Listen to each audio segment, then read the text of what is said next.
الحمد لله نحمده ونستعينه ونستغفره ونعوذ بالله من شرور أنفسنا ومن سيئات أعمالنا. من يهده الله فلا مضل له ومن يضلل فلا هادي له، وأشهد أن لا إله إلا الله وحده لا شريك له، وأشهد أن محمدا عبده ورسوله. يا أيها الذين آمنوا اتقوا الله حق تقاته ولا تموتن إلا وأنتم مسلمون. يا أيها الناس اتقوا ربكم الذي خلقكم من نفس واحدة وخلق منها زوجها وبث منهما رجالا كثيرا ونساء، واتقوا الله الذي تساءلون به والأرحام إن الله كان عليكم رقيبا. يا أيها الذين آمنوا اتقوا الله وقولوا قولا سديدا يصلح لكم أعمالكم ويغفر لكم ذنوبكم، ومن يطع الله ورسوله فقد فاز فوزا عظيما. أما بعد، فإن خير الحديث كتاب الله، وخير الهدي هدي محمد صلى الله عليه وسلم، وشر الأمور محدثاتها، وكل محدثة بدعة، وكل بدعة ضلالة، وكل ضلالة في النار. أعوذ بالله من الشيطان الرجيم. بسم الله الرحمن الرحيم. قاف والقرآن المجيد، بل عجبوا أن جاءهم منذر منهم فقال الكافرون هذا شيء عجيب. أإذا متنا وكنا ترابا ذلك رجع بعيد. قد علمنا ما تنقص الأرض منهم وعندنا كتاب حفيظ. بل كذبوا بالحق لما جاءهم فهم في أمر مريج. أفلم ينظروا إلى السماء فوقهم كيف بنيناها وزيناها وما لها من فروج. والأرض مددناها وألقينا فيها رواسي وأنبتنا فيها من كل زوج بهيج، تبصرة وذكرى لكل عبد منيب. ونزلنا من السماء ماء مباركا فأنبتنا به جنات وحب الحصيد، والنخل باسقات لها طلع نضيد، رزقا للعباد وأحيينا به بلدة ميتا كذلك الخروج. كذبت قبلهم قوم نوح وأصحاب الرس وثمود وعاد وفرعون وإخوان لوط وأصحاب الأيكة وقوم تبع كل كذب الرسل فحق وعيد. أفعينا بالخلق الأول بل هم في لبس من خلق جديد. اللهم صل على محمد وعلى آل محمد كما صليت على إبراهيم وعلى آل إبراهيم إنك حميد مجيد. اللهم بارك على محمد وعلى آل محمد كما باركت على إبراهيم وعلى آل إبراهيم إنك حميد مجيد. بسم الله الرحمن الرحيم. وله الكبرياء في السماوات والأرض وهو العزيز الحكيم. الله رب العالمين أحكم الحاكمين، د ټول بادشاہانو بادشاہ، د ټول زبردست و زبردست. ها رب العالمین چې تمام کائنات خالق و مالک دے، ها الله چې تمام کائنات متصرف و منتظم دے، ها رب العالمین چې د هغې په صفاتو کې یو صفت فعال لما یرید دے. رب العالمین چې څه کوي، څه وخت چې کوي، څرنګه چې کوي، چا سره چې کوي کولی شي. د الله رب العالمین نه څوک تپوس او پوښتنه نشي کولی. وهم يسألون، دا مکلف مخلوقات چې هر څومره دي، خوا هغه انبیا دي او که امت دی، خوا هغه باچاهان دي او که رعیه ده، خوا هغه مالدار دي او که غریب دی، د هر یو فرد نه به الله رب العالمین تپوس او پوښتنه کوي. د الله رب العالمین دا تپوس او دا پوښتنه دا په دې خبره باندې دلالت نه کوي زما محترمو چې موږ په دې دنیا کې کم کار کم عمل کوو الله رب العالمین ته پته نشته نه، بلکې الله رب العالمین زمونږ دا تپوس او پوښتنه دا په دې وجه باندې کوي او د دې وجه نه چې دی نو کرامن کاتبین موږ سره مقرر کړي دي زمونږ هر یو نامه اعمال هر یو وړه او غټه ګناه زمونږ د خولې نه چې کومه خبره وځي که هغه صحیح وي که هغه غلطه وي دا ټول لیکي د څه د وجې نه چې سبا موږ د دې خپلو اعمالو نه منکر نه شو. لکه الله رب العالمین د مشرک په باره کې فرمایي چې کله دې ته پوښتنه کوي چې تا په دنیا کې ولې شرک کوو، تا ته چې کوم دی نو داعي راغلی و، تا ته چې دی نو د الله رب العالمین د طرف نه استازی او پیغمبر راغلی و، تا بیا هم شرک کوو ولې؟ هغه ورته وایي چې والله ربنا ما كنا مشرکین، چې الله موږ خو دنیا کې هېڅ قسم د شرک نه دی کړی، موږ خو دنیا کې د الله رب العالمین بندګي او عبادت کړی و. الله رب العالمین به دې ملایکو دې فرشتو ته به ووایي چې راوباسه د دې د عمل نامه دې مخې ته ورته کېږدوه چې که دا د مخې ته کېښوستلی شي دا بیا یو ارمان کوي چې ما لهذا الکتاب لا یغادر صغیرة ولا کبیرة الا احصاها. دې عمل نامې له څه چل شوی دی چې نه زما وړه ګناه پرېښې ده نه یې غټه ګناه بلکې ټولې یې ایساره کړې ده. زما محترمو چې کله زمونږ نامه اعمال کې زمونږ ګناهونه چې هغه واړه دي او که غټ دي، نیک اعمال چې هغه لږ دي او که زیات دي، دا ټول لیکلی کېږي، ټول چې کوم دی نه ایسارېږي. نو بیا ولې مونږ چې دی نو د الله رب العالمین نافرماني او د الله رب العالمین طرف ته نه ځو او د هغې چې کوم ښودلی شوي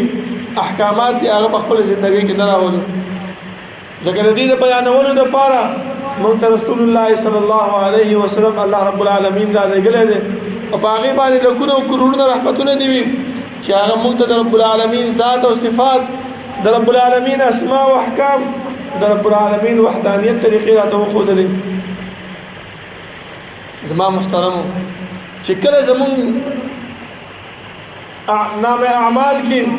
زمونږ په دې رجسټر کې چې کوم موږ ته ملائکه الله رب العالمین کېنولي دي یو عمل لیکي،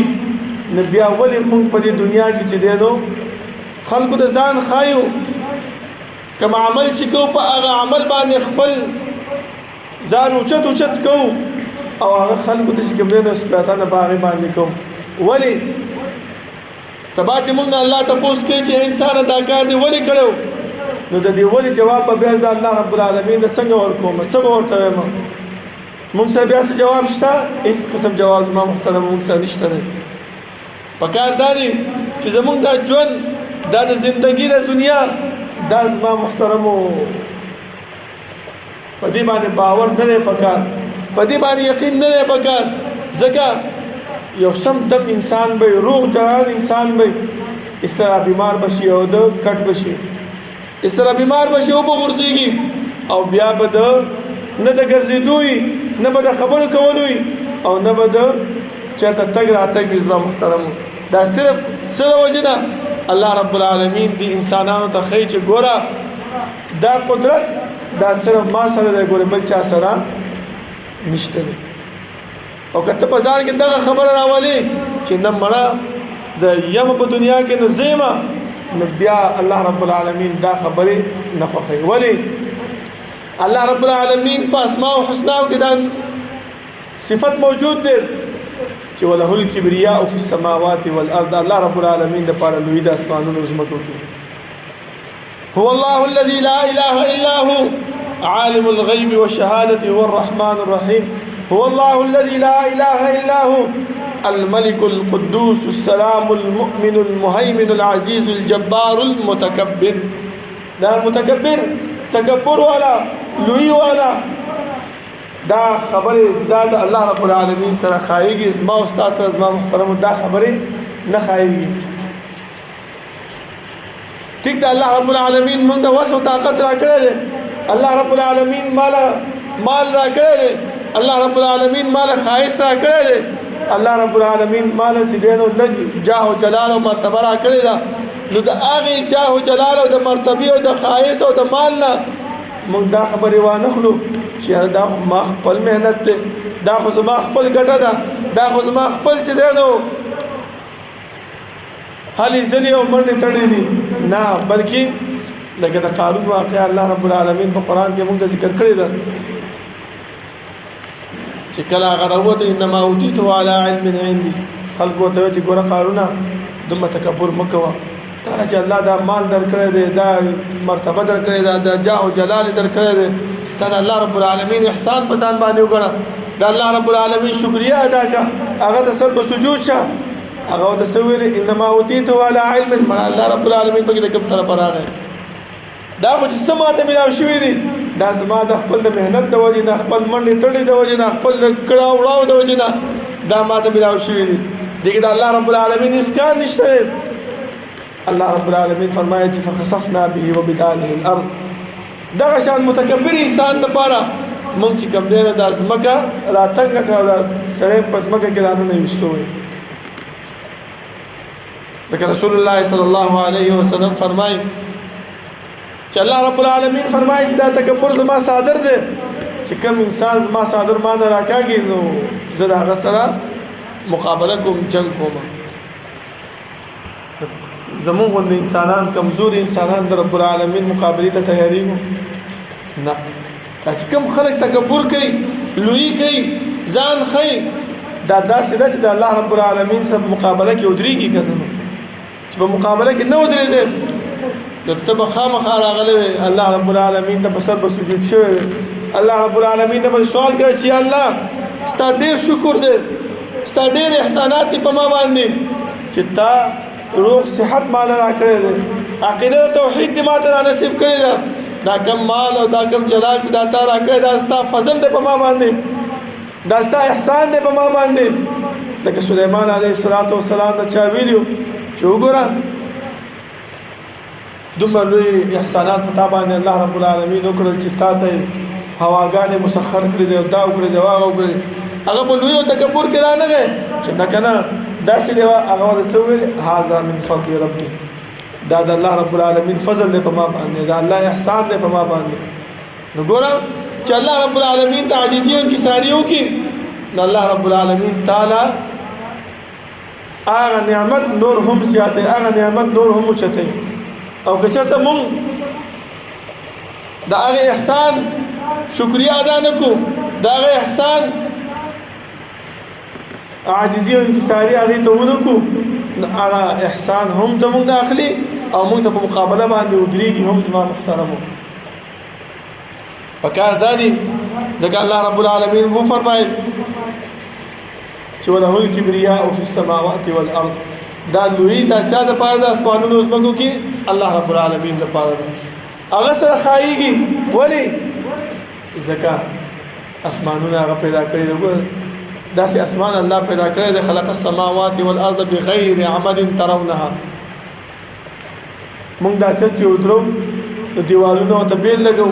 د دیوالونو نه علاوه مستری راته وایي چې دا چې غټ دی کمزور دی ستنې ورته بیلې ودرو، اسمان ته تاسو کتلی کوم ځای کې ستن لګېدلې ده؟ نه، دا د الله رب العالمین قدرت دی او دا د الله رب العالمین سره خایيږي چې الله رب العالمین دغه لویوالی او کبریا ذات هغه خپل ذات سره وښایي. ما محترم اوس دې خبرې ته راځو چې دا تکبر ویل کېږي څه شی ده؟ تکبر وایي دې خبرې ته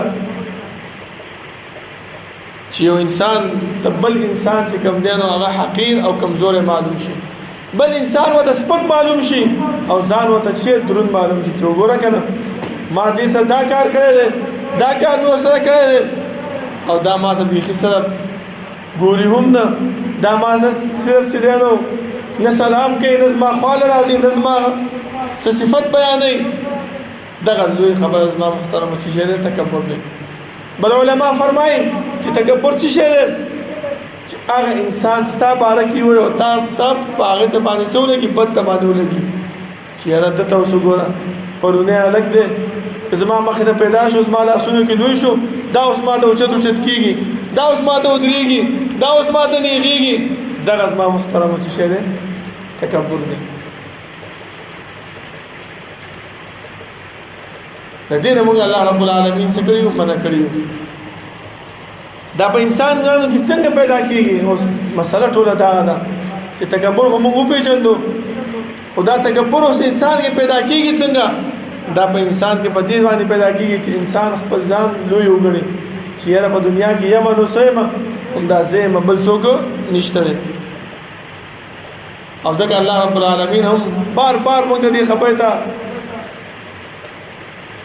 یاد دهانه او اشاره کړې ده چې انسان په دنیا کې چې ته ګرځي نو لویوالی باندې مه ګرځه. ولې ولا تمشي في الارض مرحا انك لن تخرق الجبال الارض ولن تبلغ الجبال طولا. کته د په لوی باندې ګرځي نه ځمکه چې کم دینو کرستې شي او نه چې دینو د اسمان یا د غرونو دی اوچتوالي ته رسېدل نشي. اسلام محترم ستا په لوی او ستا په او جلال او ستا په عقل باندې به خلک څه وکړي؟ همدا به ته وایي که نه چې دې ته اوس وګورې څه مال الله ورکړی دې ته وګوره په هغه مال باندې ځان ښیي په هغې باندې ځان اوچت کړی دی. الله وایي چې ولا تمشي في الارض مرحا. لقمان علیه السلام هغه هم خپل بچی ته دا نصیحت کوي چې بچیا پس مکه باندې بچی کوم دی نو تکبر سره نه ګرځي. ځکه دا تکبر دا انسان د الله رب العالمین نه لرې کوي، د الله رب العالمین د عبادت، د الله رب العالمین د بندګي او د الله رب العالمین د احکاماتو نه لرې کوي. ځکه تاسو وګورئ دا کوم انسان لږ داسې مالدار وي لږ داسې مرتبې والا وي چې هغې ته څوک نصیحت کوي هغه ته څه وایي مړه لرې شه لرې شه. دا نصیحتونه مونږ ډېرو خلکو نه اورېدلي دي. مونږ ډېر خبرې یو په دې باندې زه پوه یم ما ته نصیحت مه کوه. ستا چې څومره عمر دی دومره زما وایي تجربه ده. ته چې څومره یې دومره زه په دې دنیا کې ډوبېدلی یم. دا خبرې کوي که نه کوي؟ دا صرف علامه د څه شی ده؟ دا د تکبر علامه ده زما محترم. اوس هر انسان دې دا سوچ وکړي چې آیا دا خبرې په هغې کې موجودې وي نو په دغه انسان کې لږ لږ تکبر هغه راننوځي هغه پکې موجودېږي. دویم زما محترم وجه څه شی ده چې هغه انسان ځان لوی وګڼي او بل الله رب العالمین ورته څه مرتبه ورکړې ده څه عزت ورکړی دی څه احترام ورکړی دی نو دا ماتحت خلک هغه ته چې کوم دی نه بیخي څه ښکاري نه. لکه تاسو وګورئ لکه دا زموږ سبا MLA-ګان او MP-ګان دا ناظمین دا چې لږ الله رب العالمین ولا مرتبه ورکړې ده لږ ولا الله رب العالمین ولا عزت ورکړی دی نو چې دا زما او ستا غوندې غریب سړی چې ولا لاړ شي خبره ورته کوي مونږ ته خو بیخي داسې ګوري لکه مونږ ګډو بيزي یو. لکه الله رب العالمین فرمای قل اللهم مالک الملک تؤتي الملك من تشاء وتنزع الملك ممن تشاء. بادشاہي چا سره ده؟ الله رب العالمین سره ده. لویوالی چا سره ده؟ الله رب العالمین سره ده. خو الله رب العالمین غواړي چې چاله ورکړي او چاله واخلي. چې الله تعالی څنګه د عزت او مرتبه درکړې ده هم دغه شان دغه عزت او مرتبه تا نه اخیستی هم شي. وتعز من تشاء وتذل من تشاء. تعالی چې نن یو لږ شانتې عزت په دې انسانانو باندې درکړی دی هم دغه عزت او احترام تا نه سبا اخیستی هم شي. ته به د دې انسانانو بیا سبا څه ګرځېږي محتاج به یې د دې انسانانو پسې به بیا روان یې چې یاره پرون ما باندې داسې حالت و نن ما باندې داسې حالت دی ما سره لږ کومک او ما سره لږ منډه ووهئ. او درېیمه خبره زما محترمو چې انسان کې تکبر نه راځي او یا چې راځي هغه څه شی دی انسان خپل ماضي هېر کړي چې کله الله رب العالمین دې انسان ته لږه مرتبه او عزت ورکړي دا انسان خپل ماضي هېر کړي دته دا پته نه لګي چې یاره زه چې د مور د خېټې نه پیدا شوی وم او ما چې کله پوهه هوښیارتیا حاصله کړله هغه وخت زما حالت څنګه و زما مور او پلار څنګه و غریبانانو کمزوري و هېڅ درک ورسره نه لګېدو. اوس چې مال الله رب العالمین دا عزت او دا مرتبه دا جاه او جلال او لویوالی راکړی دی دا د هغې فضیلت او د هغې احسان دی په ما باندې. دغه زما هیڅ کار نشته دی زما هیڅ هلې ځلې په دې کې نشته دی او بیا دا ذهن ته راولو چې یاره زما هغه مخکینی حالت هغه څنګه و ما څنګه ژوند تیر کړی په دې دنیا کې هغه موږ خپل زندگی کې راولو سوچ وکړو چې هغه حالت د الله زه دې حالت ته راوستم نو دا الله رب العالمین ته ګرانه نه چې دې حالت ته مې واپس هغه حالت ته بوځي دا الله ته هېڅ ګرانه نه ده نو چې ګرانه نه ده زما محترم بیا سوچ پکار دی بیا چې کوم نه فکر پکار دی خپل ګریوان کې سر ښکته کول پکار دي چې یاره موږ څه کوو ځکه حدیث کې راځي او بل قرآن کریم کې هم الله رب العالمین فرمایي چې ان عدة الشهور عند الله 12 شهرا في كتاب الله يوم خلق السماوات والأرض منها 4 حرم دا د کال میاشتې 12 الله رب العالمین د کوم یو ورځ چې اسمانونه او ځمکې پیدا کړې دي د هغې وخت مقرر کړی دی خو په دې کې څلور میاشتې هغه د عزت او د مرتبې والا دي حدیث کې رسول الله صلی الله علیه وسلم فرمایي په دې اشهر حرم کې چې کوم انسان نیک عمل کوي الله رب العالمین ولا اجر او ثواب ډبل ورکوي خو چې کله ګناه کوي الله هغه ګناه هم په ډبل باندې حسابوي او دغه اشهر حرم په موږ باندې روان دي ذوالقعده ذوالحجه محرم دا درې میاشتې پرله پسې دي موږ په دې اشهر حرم کې وخت یې رو او چې موږ په کې دا تکبر هم شروع کړو لویوالی هم شروع کړو د خلکو بې عزتي بې احترامي هم شروع کړو نو ستاسو څه خیال دی د تکبر هغه ګناه چې الله رب العالمین په عام ورځو کې موږ ته فرمایي چې دا ما سره مقابله کول دي او چې دغه تکبر او دغه لوی موږ په دې اشهر حرم کې شروع کړو نو سم خیال دی هغه مقابله موږ ډبل کړله او که نه لکه یو انسان ځان لري او مخې نه ورسره مد مقابل 2 کسان او یا 3 کسان هغه د 3 کسانو مقابله کولی شي یو کس مقابله هر انسان کولی شي خو چې اوس دلته عام ورځو کې موږ د الله رب العالمین په ګرفت کې یو او چې په دې اشهر حرم کې چې موږ دغه تکبر او دغه لویوالی شروع کړو نو سم د زیات به چې کوم دی د الله رب العالمین په ګرفت او د الله رب العالمین په قهر او عذاب کې مبتلا شو زما محترم پکار دی سوچ پکار دی چې دا د ذوالقعدې میاشت چې کومه روانه ده نن شپږم تاریخ دی ورپسې ذوالحجې میاشت ده لوی اختر ورپسې بیا د محرم میاشت ده دا درې واړه میاشتې په دې کې لږ په ځان باندې نرمي وکړو لږ احتیاط وکړو چې زما نه ګناه ونه شي لږ احتیاط وکړو چې زما نه تکبر په دې میاشتو کې ونه شي لږ احتیاط وکړو چې داسې کار رانه ونه شي چې په هغې باندې ما نه الله رب العالمین ناراضه کېږي ځکه زما محترمو تاسو ته ما وویستو آیات د الله رب العالمین د کلام نه چې وتعز من تشاء وتذل من تشاء چې څنګه عزت یې درکړی دی دا د الله رب العالمین د طرف نه هغه ورکوي نو هغه شانتي ذلت هم رسوایي هم د هغه طرف ته راځي هغه یو هغه شانتي بیا نشي چې کله ته د الله رب العالمین څه ونه باسي شکریه ونه باسي لکه تاسو وګورئ د سلیمان علیه السلام په زمانه کې بلقیس ته الله رب العالمین باچاحت ورکړو او هغه باچاحت چې شو د یو هدهد مقابله ونه کړلی شوه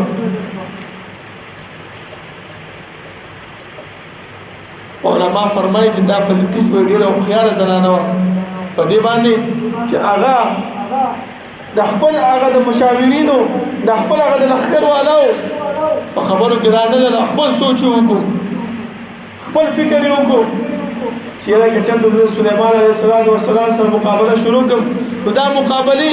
دا هېڅ فایده نه کوي کلي ورانېږي خلک مري راشه د سلیمان علیه السلام نه لږ خبرې واوره که چېرته دا حق د الله رب العالمین پیغمبرو نو هغې ته به رجوع کړو د هغې خبره به ومنو نو وګوره تکبر لوی ونه کړله دې بلقیس بلکې د سلیمان علیه السلام خبرې ته رجوع کړله او څه یې وفرمایل اسلمت مع سلیمان لله رب العالمین زه د سلیمان علیه السلام ته تابعدار یم د هغې خبره منونکی یم او د الله رب العالمین د سر په سجود یم او د الله رب العالمین بندګي کوونکی یم وګوره هغه شان باچاهي ورته برقراره پاتې شوه الله رب العالمین نور هم عزت هغه ورکړو، نور هم جاه او جلال مرتبه د هغه څه شوه اوچته شوه.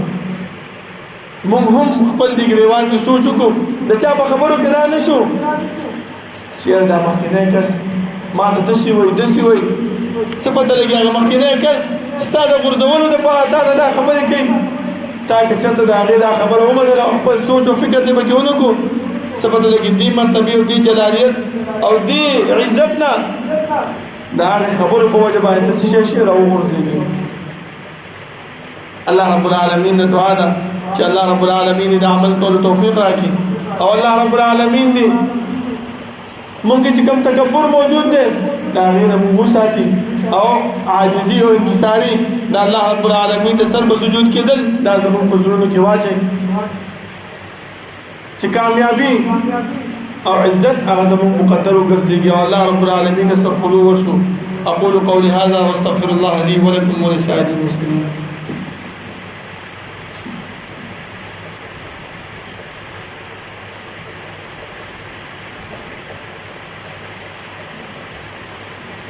إن الحمد لله نحمده ونستعينه ونستغفره ونعوذ بالله من شرور أنفسنا ومن سيئات أعمالنا، من يهده الله فلا مضل له ومن يضلل فلا هادي له، وأشهد أن لا إله إلا الله وحده لا شريك له، وأشهد أن محمدا عبده ورسوله. يا أيها الذين آمنوا اتقوا الله حق تقاته ولا تموتن إلا وأنتم مسلمون. يا أيها الناس اتقوا ربكم الذي خلقكم من نفس واحدة وخلق منها زوجها وبث منهما رجالا كثيرا ونساء، واتقوا الله الذي تساءلون به والأرحام إن الله كان عليكم رقيبا. يا أيها الذين آمنوا اتقوا الله وقولوا قولا سديدا يصلح لكم أعمالكم ويغفر لكم ذنوبكم، ومن يطع الله ورسوله فقد فاز فوزا عظيما. أما بعد فإن خير الحديث كتاب الله، وخير الهدي هدي محمد صلى الله عليه وسلم، وشر الأمور محدثاتها وكل محدثة بدعة وكل بدعة ضلالة وكل ضلالة في النار. زمان محترمو د تکبر یو عظیم مثال تاسو ته درکوم، لکه دا نن سبا تاسو ګورئ که نه چې دا کوم سړی لږ داسې په عزت والا وي، معزز سړی وي، جاه و جلال والا وي، مرتبې والا وي، او دا چې کوم ځای ته لاړ شي او دا چې کوم ځای ته تللی وي هغه خلک د دې سړي چې کوم عزت ونه کړي، د دې مدح ونه کړي، د دې صفت بیان نه کړي، دا وایي مړه هسې بېکاره خلکو له تللی ومه بیخي د چا هغه دغه یې بیان نه کړو، د چا هغه عزت یې مو نه کړو. حالانکه دغه عزت نه دی بلکې دا چې شی دی د هلاکت سبب ګرځېږي. رسول الله صلی الله علیه وسلم په زمانه کې یو سړي د بل سړي صفت بیان کو، رسول الله صلی الله علیه وسلم فرمایل لقد اهلكتم او قطعتم زهر رجل، دا داسې وکړه لکه د دې انسان دا څټ دې مات کړو یا د دې انسان دا ملا دی چې کوم دی نو په دې مدح باندې مات کړی وای. که چېرته ته خامخا د یو انسان صفت کې د یو انسان لویوالی بیانې نو وایي داسې ووایه چې احسب فلانا، زه ګمان کوم په دې سړي باندې چې دا داسې داسې دی، نور الله رب العالمین په دې باندې ښه پوهېږي چې دا انسان څنګه دی. دغه خبره کول پکار دی، او که نه موږ داسې ووایو چې یاره فلانی ماله راغلی و داسې دا صفتونه په هغې کې موجود نه وي. رسول الله صلی الله علیه وسلم فرمایي دغه سړی تا څه کو هلاک کو، او یا چې دی نو د دې انسان ملا تا ماته کړه ده، ولې دا به سبا بیا تاله را رواني، بل سړي ته به بیا رواني چې ګوره که نه فلاني زما داسې صفت کړی و، فلاني زما داسې صفت کړی و. چې کوم کارونه کوم د الله رب العالمین بندگی اطاعت او تابعداري کوله په دې صفت په وجه باندې به هغه څه شي پرېږدي. دا بعضې خلکو کې دا مصیبت شته دی چې چا سره په مجلس کې کښېني بس دوه درې کسان چې کښېني وایي فلانی نه دی داسې سړی دی، فلانی نه دی هغه داسې کار یې کړی و داسې کړی و داسې و یاره زه په خوله باندې چې کوم صفت نه کومه خو بل په دې کې دا شی نه موجود دی او دا موجود دی چې کوم ناست دی هغه په خپل زړه کې چې کوم دی نه اوچتېږي او ښکته کېږي دا داسې شو لکه د انسان ته ملا ماته کړه زما محترم نو دغه لوی تکبر دا د خپل د ځان نه ایستل غواړي زما محترمو که دغه صفات په مونږ کې وي نو دا زمونږ د تباهۍ او د بربادۍ ذریعه ده دا زمونږ د کامیابۍ ذریعه نه ده الله رب العالمین دعا ده چې الله رب العالمین د عمل کولو توفیق راکړي او الله رب العالمین زمونږ په زړونو کې چې کوم تکبر دی هغه لرې کړي او عاجزي او انکساري دی الله رب العالمین په مونږ کې واچي چې کومه ګناه زمونږ نه کېږي چې سمدستي مونږ د الله رب العالمین ته توبه وباسو او سر به سجود کېږو ځکه دا اشهر الحرم شروع دي زما محترمو په دې کې نیکي هم د هغې ثواب په ډبل دی او ګناه چې کوي د هغې عذاب او د هغې جزا هم په څه ده په ډبله باندې ده نو احتیاط پکار دی ځان ته چې کوم دی نو د الله رب العالمین گرفت د الله رب العالمین هغه عذاب مخ ته ودرول پکار دی چیرې زه ډېر کمزوری یم د دې عذاب سکلو طاقت په ما کې نشته دی ډېر استغفار ویل پکار دی هر وخت کې پر رسول الله صلی الله علیه وسلم باندې درود ویل پکار دی سبحان الله الحمدلله الله اکبر دا ویل پکار دی ځکه علما فرمایي چې ته اشهر الحرم کې روانې چې ستا د اخلاق د الله رب العالمین د ذکر د الله رب العالمین د بندګۍ نه خالی نشي او غافل نشي الله نه دعا ده چې عمل کولو توفیق راکړي او الله رب العالمین دې د اشهر الحرم کې کوم عبادات مونږ چې د دې اجر او د دې ثواب رب العالمین موږ ډبل او دوچند راکړي ربنا لا تزغ قلوبنا بعد إذ هديتنا وهب لنا من لدنك رحمة إنك أنت الوهاب ربنا اغفر لنا ولإخواننا الذين سبقونا بالإيمان ولا تجعل في قلوبنا غلا للذين آمنوا ربنا إنك رؤوف رحيم ربنا لا تؤاخذنا إن نسينا واخطأنا ربنا ولا تحمل علينا إصرا كما حملته على الذين من قبلنا ربنا ولا تحملنا ما لا طاقة لنا به واعف عنا واغفر لنا وارحمنا أنت مولانا فانصرنا على القوم الكافرين صفنا برابر کې نږدې ودرېږي